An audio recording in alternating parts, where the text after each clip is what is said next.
Hello there guys, what is going on? Daniel Childs back here again. It's time for another team selector ahead of the game against Fulham tomorrow at Stamford Bridge. Lunchtime kickoff in the Premier League, and once again Chelsea under Pochettino having to bounce back from a really disappointing defeat away from home. And I think it's a big game once again for the mood, because in January we actually don't have tons of games, and the gaps between games are actually pretty significant, at least over the next week or so, because we do have that kind of Premier League winter break as you have it, and then we move on to the second leg of the Carabao Cup semi-final against Middlesbrough, where Chelsea have to overturn now a 1-0 deficit. We've got Liverpool at the end of the month, now got Aston Villa in the FA Cup, so I feel this is a big game because Chelsea have won their last 2 Premier League games, so it's a chance to continue that good form specifically in the Premier League. But given recent form and confidence and the mood around the club, it's not great. But there are some positives to get into regarding players returning and hopefully staying in the first team. Let's start, as we always do, with Pochettino's presser. Then we'll go into a little bit of the things around Fulham, their form, their players, all of that good stuff. And then I'll give you my predicted starting 11. Please do get involved in the comments and give me your predicted 11, your preferred 11 for Chelsea tomorrow against Fulham. But starting off with Mauricio Pochettino. So let's start off with the negative, actually. Christopher Nkunku and Romeo Lavia, both of them have basically gone on the missing list once again. They weren't seen in training pictures. And Pochettino, I think, was confirming what I spoke about last week, or even before Middlesbrough, I think it was. There's quite a few games at the moment.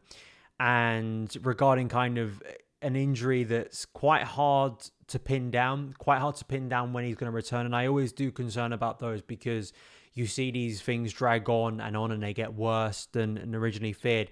And this is what Pochettino said about Nkunku. He said, "Of course, I am worried about Nkunku because still now 10 days he cannot train. We are assessing him. We don't know what is going to happen. A little bit worried." And that, that's what the issue is. And I know some people are being really sort of nihilistic about it. Like, will we see Nkunku for the rest of the season? And that in itself right now is a bit of concern, at least for a significant chunk of the rest of the season, because if you can't train, if they're not quite sure what the issue is, it looks like it's going to drag on, and that's obviously detrimental, massively detrimental to Pochettino right now for what is a big player. And for Lavia too, came on for a cameo against Crystal Palace before the new year, and we haven't seen him since. So for both of those, hopefully we get some good news. But we do have some good news for some other players, at least for the time being, until they get re-injured. And that, mostly above everything else, is the return of Ben Chilwell. Pochettino confirming that Ben will be in the first team squad tomorrow. Whether he starts or not, I think, is a big question. And listen, I think if you're cynical about us rushing players back, I think you have every right to be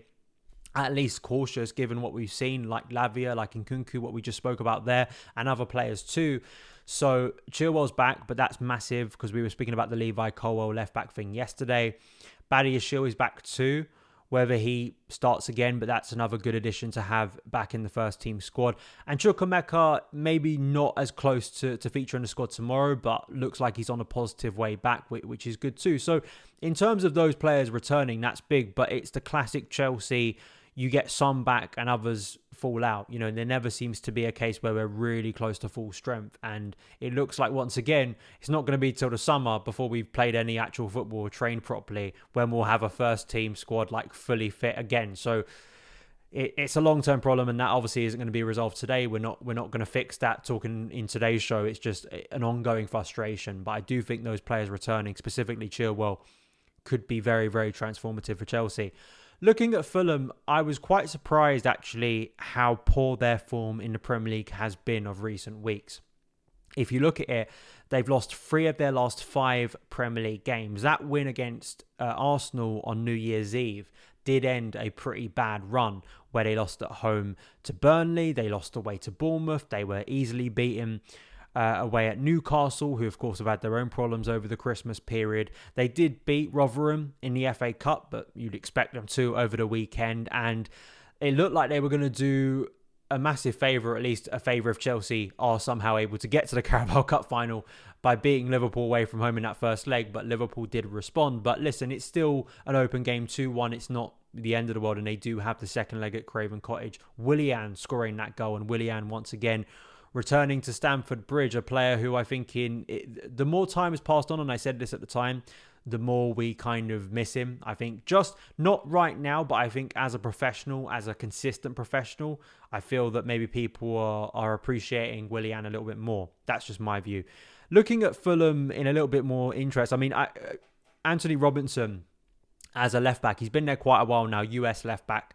And it's interesting because next week we'll be looking at certain left backs that Chelsea could be targeting in this transfer window. And I have seen people bring up his name, and I understand why, because I think he has some very good attributes as a wing back, as a left back, someone that can bomb and down up the left, has very good Premier League experience now. I think has great agility too to link up with a pacey winger. He did that pretty consistently with Christian Pulisic at the international stage as well.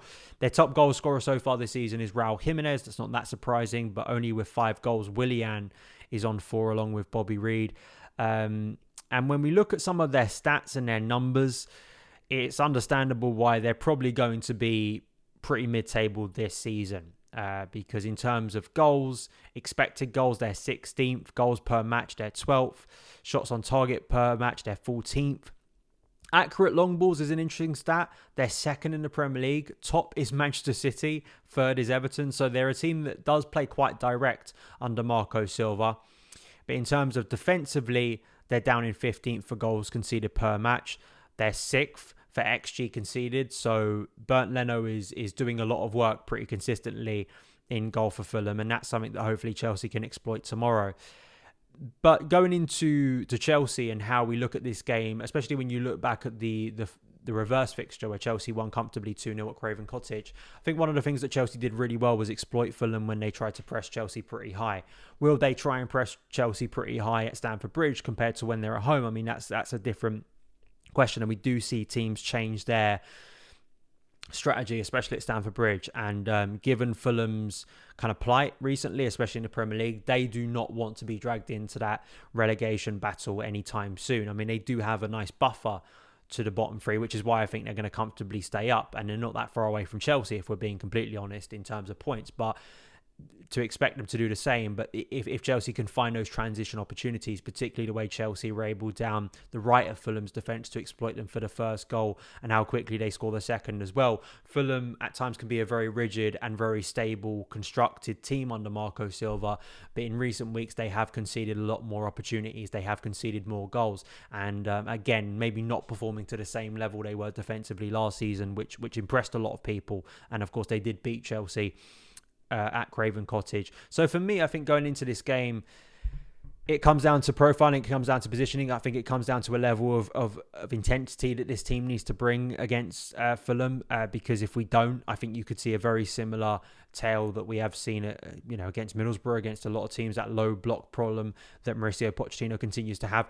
As we saw, though, against Crystal Palace, if Chelsea are able to get their noses in front pretty early, it becomes a very different game. That is always the big psychological difference against teams like this. If you start fast, if you're able to take your opportunities when they do present themselves, it completely changes the strategy and the nature of the game, because I think Crystal Palace would have liked to have come to the bridge, sat quite deep in a rigid low block. They didn't do that, or at least they were forced out of that low block because Chelsea took the lead. And I think that's one of the things that is so evident about this Chelsea team. If they're not wasteful, if they can take their opportunities, it's always about game state, right? It's always about trying to ask questions of the opposition and forcing them into places they don't want to go, asking them questions they probably don't want to answer. And I think for a team like Fulham at Stamford Bridge, they don't want to be in a situation where they're 1-0 down early on and concerned with getting hit on the counter with some of the speed we're able to exploit their defence. So that is something that I think we're really going to have to capitalise on. Starting in goal, Petrovic obviously keeping his place. Malo Gusto at right back to Thiago Silva, who I think has done better than people think this season. But again, there aren't many winners after we lost to a championship team, let's be honest. But Levi Colwill I'm going to play as left centre-back, and Ben Chilwell at left-back. Now, there is an alternative solution here. If Chilwell isn't fully ready, I'm going to move Malo Gusto over to left-back because he has played that role before. I'd prefer Malo Gusto as a full-back, even though he's on the opposite side compared to Levi, because I just think Malo will offer us more in attack, which I think is important. Then you do have the problem, who do you play on the right side? And I think it's most likely you'd play Axel Disasi there again.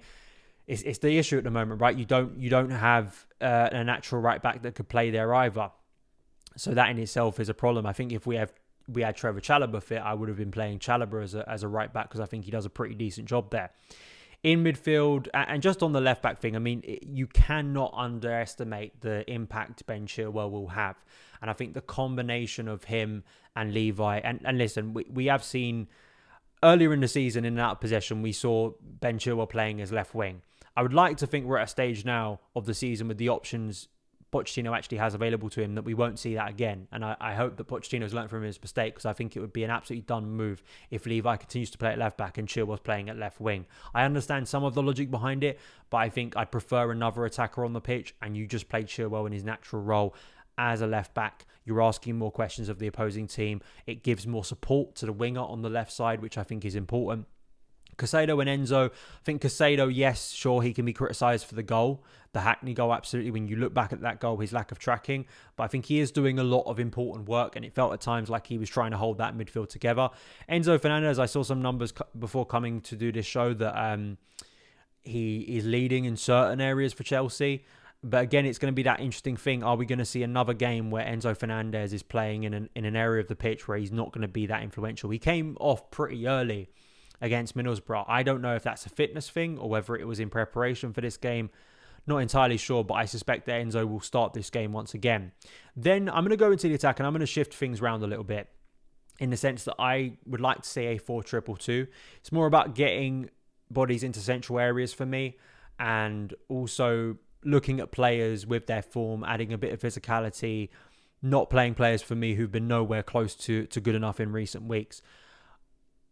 There's a part of me that would like to play Mykhailo Mudryk from the start, because, as I say, I think if you're going to play Mudryk, you probably do need to play him from the start. I think Olivier Bazaglo made this point. It's like when you watch Mudryk, if you play him from the start, he looks like a pretty decent, influential player. If you bring him off the bench, he's very erratic. He's very raw. He doesn't seem to impact the game as much as you'd want him to. It seems like you need him to start games at the moment where he is as a talent, a very raw talent, to grow into a game, to settle, to feel trusted and grow.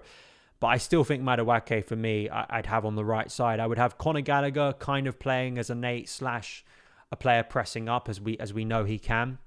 Then technically as a front two, Palmer a little bit retracted with Armando Broja. I don't quite understand the logic in not playing Broja the other night, and Palmer needs to get those misses out of his system very quickly. He has been a brilliant player for Chelsea this season. Those misses were tragic, they were horrible, but they're nothing abnormal for Chelsea players over the past year, and I think if anyone's trying to question his influence or quality, I think we're being very silly, because only a couple of days before that game, we were still praising his influence. We were still looking at numbers of his direct influence in Chelsea goals. So I don't think it will take Cole Palmer very long to get back into the swing of things. And I think after Armando Broja scored that goal against Preston, I think it's right. And if you are going to play Broja, we've got to play good service to him. Those aimless crosses into the box, we're not going to hit anyone. If you're going to try and hit crosses, you've got to try and go for the quality we saw from both Mudryk and mainly Malo Gusto against Preston. If that is your aim, if you're going to look to target Broja in that aspect, the quality simply has to be better, because it's just a waste of time aimlessly hitting the ball. Don't think Raheem Sterling deserves to start this game, because I think his form just hasn't been good enough. His work rate hasn't been good enough for me. So that's why I'm going with that as a team. And I would like to think, as we saw against Sheffield United earlier in the season, Pochettino in that first half, Chelsea really created nothing against Sheffield United. But then when he decided to tweak it and he had Sterling and Palmer, I think it was Sterling and Jackson, as kind of a front two, and you had Palmer and Gallagher buzzing around them, it made a lot more sense. Chelsea looked a lot more threatening. So I would like to see that right in this formation, even if maybe most people think of it as a 4-2-3-1 or a 4-3-3. I think it could work pretty effectively for Chelsea to create some chances against a team who, as we spoke about earlier, do give away some good chances. So I think Chelsea can impact the game in that sense. But please do give me your predicted lineups. How do you think Chelsea are going to do? And the big question is, can Pochettino get Chelsea back on track and actually keep a decent run at Stamford Bridge going? Thank you so much for taking the time to watch this show. If you're a Chelsea fan and you want more carefree content, please do hit that subscribe button. Really helps the channel out, as well as the like button and sharing it around with friends so more people can get involved in the community. And you can follow Son of Chelsea across socials at SonOfChelsea on TikTok, on Instagram, and on X. Thank you.